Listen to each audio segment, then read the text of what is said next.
Mhm. The beeping was the only sound I remember. Not voices, not footsteps. Just that steady mechanical pulse telling me I was still alive, when part of me wasn't sure I wanted to be. I opened my eyes to a ceiling I didn't recognize. White and cold under fluorescent light. There was a tube in my arm, a monitor to my left, and no one, not a single person, sitting in the chair beside my bed. That chair. It was the first thing I really saw. Empty. Pushed slightly to the side. Like someone had moved it once and never came back.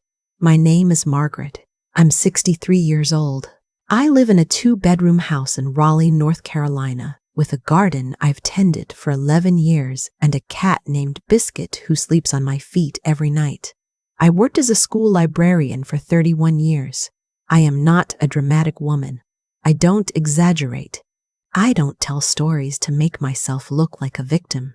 So when I tell you what my son did, what he chose to do while I was unconscious in a hospital bed, I need you to understand that every word of this is true. My son's name is Derek. He's 34. He works in real estate, mostly commercial properties, and he has always been the kind of person who moves fast and talks faster. Even as a boy, he was always calculating, always figuring out the angle. I used to think that was ambition. I was proud of it.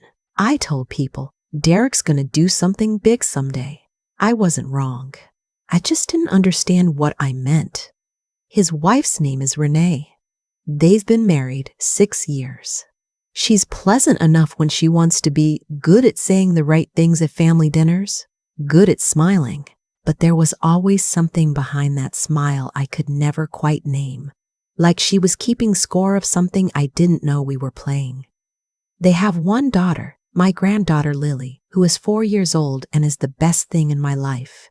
Lily calls me Grandma Maggie. She likes to help me water the garden, and she always wants to wear my reading glasses even though they're the wrong prescription. She makes me laugh every single day. I should also tell you about my neighbor, a woman named Carol. She's 68, recently widowed, and she has lived 3 houses down from me for 9 years. Carol brought me soup when I had the flu in 2022. Carol noticed when my mail piled up for 2 days and knocked on my door. Carol remembered my birthday every year with a handwritten card. Carol was not my blood. The Carol showed up.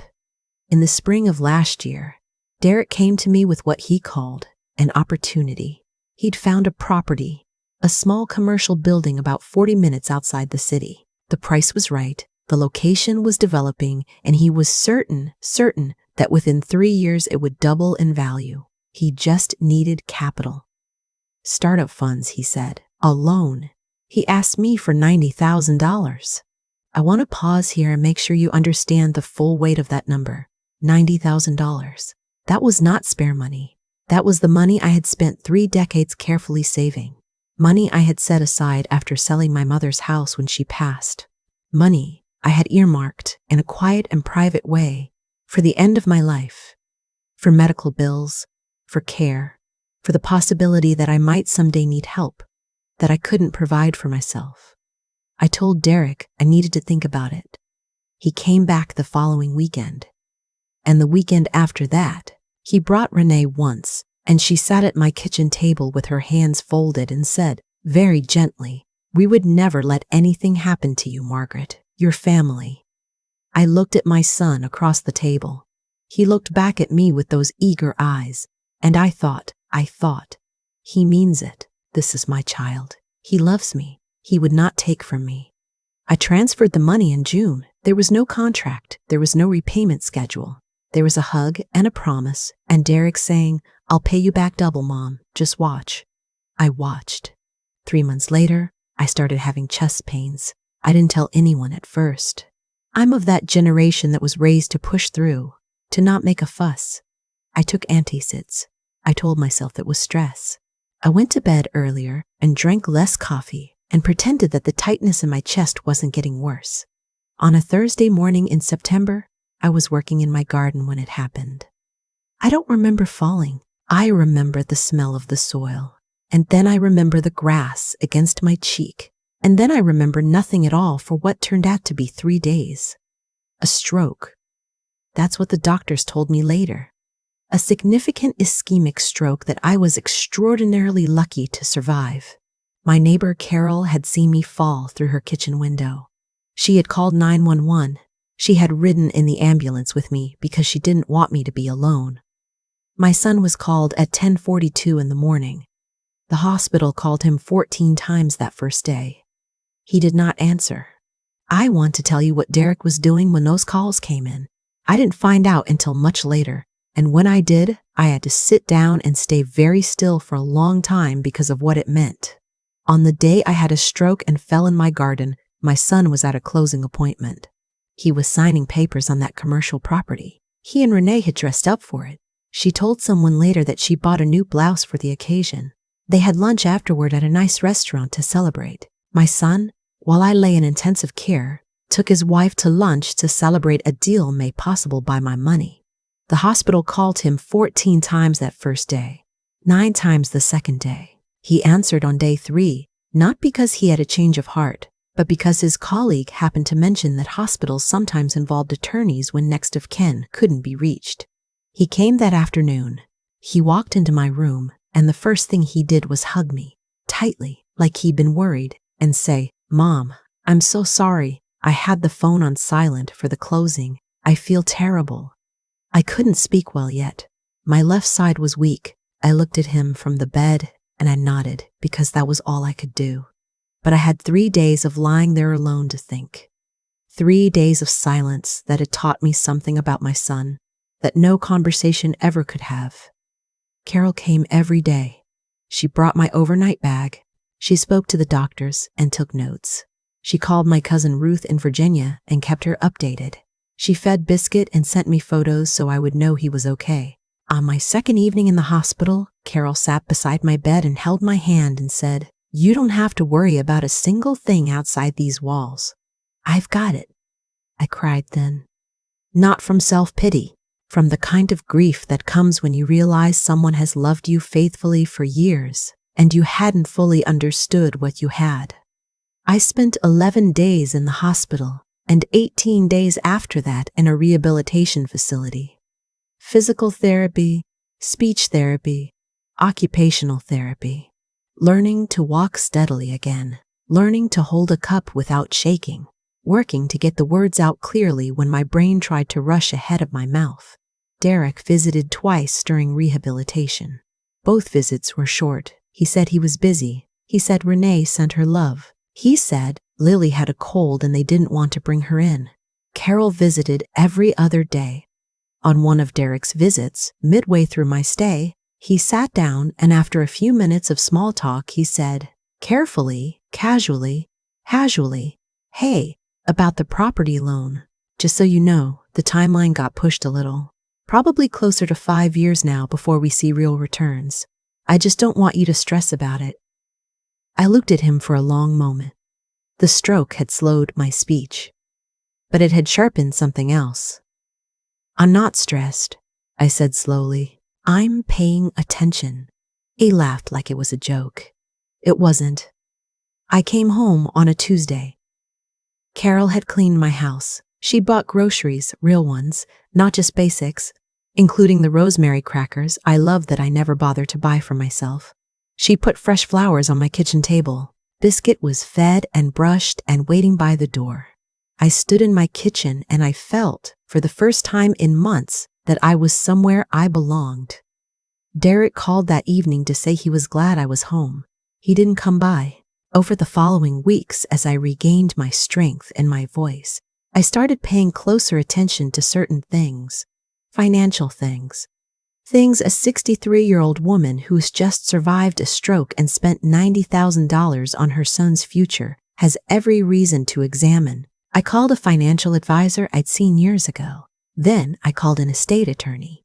Then I had a long, careful conversation with my cousin Ruth, who has an accounting background and a very no-nonsense way of looking at the world.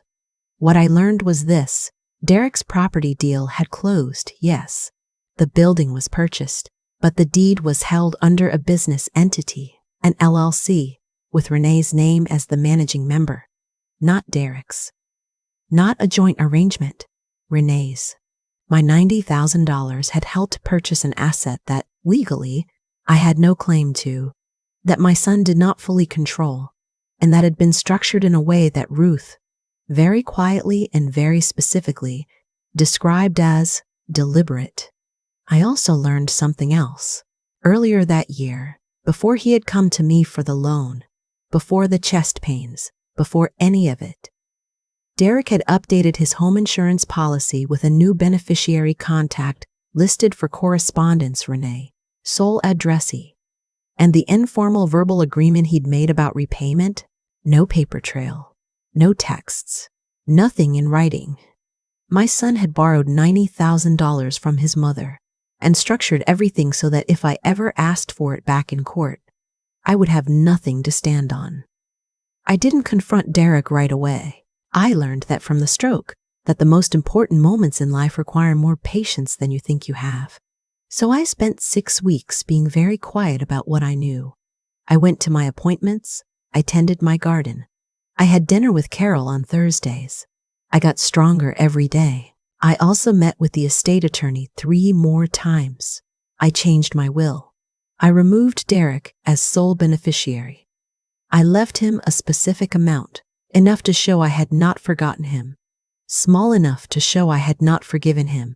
The remainder of my estate, including this house, including my savings, including everything I had spent a lifetime accumulating, I designated to a trust, overseen by Carol as trustee, for the benefit of my granddaughter Lily, to be released when she turns 25. Lily was 4 years old and had done nothing wrong. I was not going to punish her for her parents. But I was also not going to pretend that what Derek had done was something a mother moves past quietly. The conversation happened on a Sunday. I had asked Derek and Renee to come for lunch. I cooked, really cooked, the way I used to before everything happened. A proper meal. I wanted them to sit at my table and be comfortable, because I needed to see their faces clearly when I said what I had to say. I waited until after we had eaten. Then I put down my fork and I told them, calmly and without raising my voice, exactly what I knew. The LLC, the deed, the beneficiary changes, the deliberate absence of any written agreement. I watched Renee's face go very still. Derek started to explain. He said it wasn't how it looked. He said that LLC structure was standard practice. He said he'd always intended to pay me back. I had to believe him. This was a misunderstanding. Derek, I said. Quietly, the hospital called you 14 times. You had lunch. He didn't have an answer for that. There is a particular kind of silence that falls in a room when the truth has been spoken and everyone present knows it. That silence fell then. It lasted a long time. Renee said eventually that she thought I was being unfair, that family should trust each other, that I was making something sinister out of a business decision. I told her I understood she felt that way. I told her I hoped, with time, she would come to see it differently. I told them both that I loved my son and I loved Lily and that would never change. Then I told them I had already spoken to an attorney, that I had already updated my estate documents, and that if Derek wished to discuss repayment of the loan, my attorney's contact information was on a card on the counter by the door. Derek took the card. He didn't say goodbye. That was 7 months ago. Derek and I have spoken 3 times since then. Short, careful conversations. He has not mentioned the attorney. He has not mentioned the attorney. He has not mentioned repayment. I don't know if he ever will. I have made a kind of peace with not knowing, because waiting for someone to become who you hoped they were is a grief that has no end if you let it. I choose not to let it. Lily came to visit last month with my cousin Ruth, who has taken it upon herself to maintain that connection, and I am grateful for her every day. Lily wore my reading glasses and helped me plant marigolds and fell asleep on the couch with Biscuit on her legs.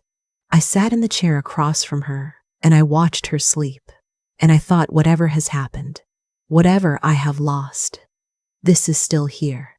This small, perfect thing is still here. Carol came for dinner that evening. We opened a bottle of wine I'd been saving and sat on the back porch until the fireflies came out. She talked about her late husband. I talked about my mother. We talked about getting older and what it means to be genuinely known by someone. Before she left, Carol said, "You know what I think? I think you didn't lose a son. I think you finally saw him clearly. I've been turning that over ever since. I have the $90,000. Some of it, less than I started with, yes. Attorneys and financial advisors are not free, and neither is rehabilitation.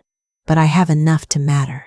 I did not walk away from this empty-handed, and I did not walk away silent. What I walk away with is something harder to quantify. I know who sat in that chair. Not the chair in the hospital room, the metaphorical one, the one that exists in every person's life, the place where the people who genuinely love you show up when everything falls apart. That chair in my life was filled by a neighbor who saw me fall through a kitchen window and never once hesitated. I used to think family was defined by blood and shared last names and holidays at the same table. I think now that family is something you choose and something that chooses you back, and the choosing happens most honestly in the hard moments. In the moments when showing up costs something. Carol showed up. Carol always showed up. Derek had lunch.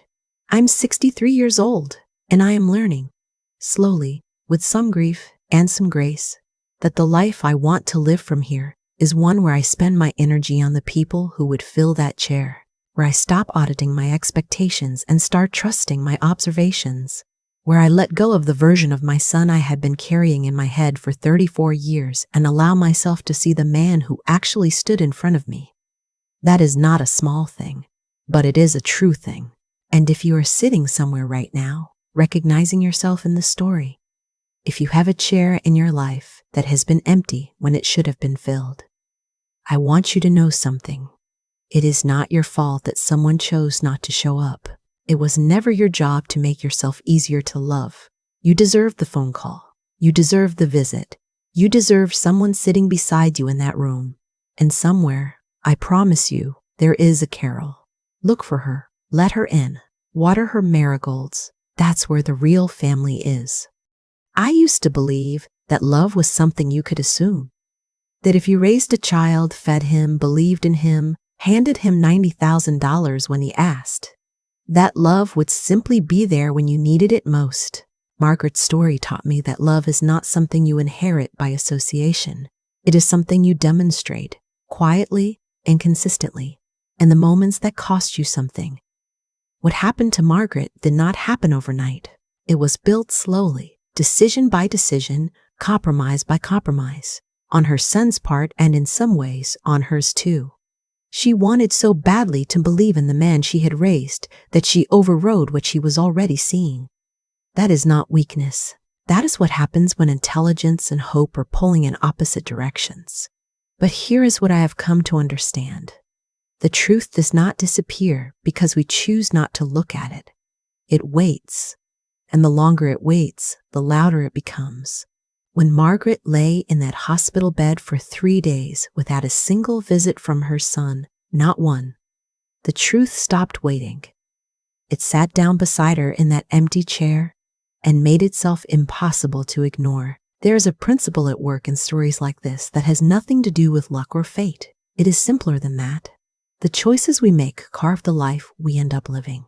Derek made choices to go to lunch, to restructure the deed, to answer the phone on day 3 only when it became legally inconvenient not to. Each of those choices was small enough to explain away on its own. Together, they formed a portrait. And Margaret, once she was well enough to see clearly, looked at that portrait without flinching. That took courage, not the loud, dramatic kind, the quiet kind, the kind that says, I see this for what it is, and I will respond with my eyes open rather than my heart closed. She did not rage. She did not collapse. She sat at her own kitchen table, served a proper meal, and spoke the truth calmly to the people who needed to hear it. That is not something a broken person does. That is something a person does when they have decided, firmly and finally, that their own dignity is non-negotiable. What I take from Margaret's story is this. The people who show up when it costs them something are telling you everything you need to know. Carol did not have to ride in that ambulance. She did not have to clean that house or buy those rosemary crackers or send photos of a cat. So a woman in a hospital bed would have one less thing to worry about. She did it because that is who she is. And who we are is most visible precisely when no one is requiring anything of us. Build a life around people like Carol. Be a person like Carol. And when someone shows you, clearly and repeatedly, that they will not fill that chair, believe them the first time. That is not cynicism. That is wisdom earned the hard way. And it is worth every difficult thing it costs to learn it.